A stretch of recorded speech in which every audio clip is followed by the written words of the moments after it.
Rumah Ashanti dibobol maling, belasan tas mewah mahal hilang. Rumah Ashanti dan Anang Hermansyah dikabarkan dibobol maling. Alhasil, maling berhasil menggondol 14 tas mewah yang ada di rumah Ashanti dan Anang Hermansyah.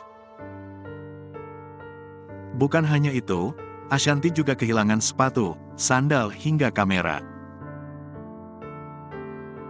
Lewat postingannya, Ashanti mengaku sejumlah barang mewah dari merek ternama miliknya hilang. Hingga saat ini, belum diketahui bagaimana kronologi peristiwa pencurian yang terjadi di rumah Ashanti. Namun, Ashanti meminta netizen untuk membantunya apabila ada orang terdekatnya yang memakai atau menjual barang-barang mewah miliknya. Ia pun memajang foto-foto barang mewah miliknya. Ashanti juga sampai saat ini masih mendata barang mewah miliknya yang diduga dicuri oleh maling. Belum diketahui apakah Ashanti sudah tahu pelaku maling tersebut atau maling itu merupakan orang tak dikenal atau OTK.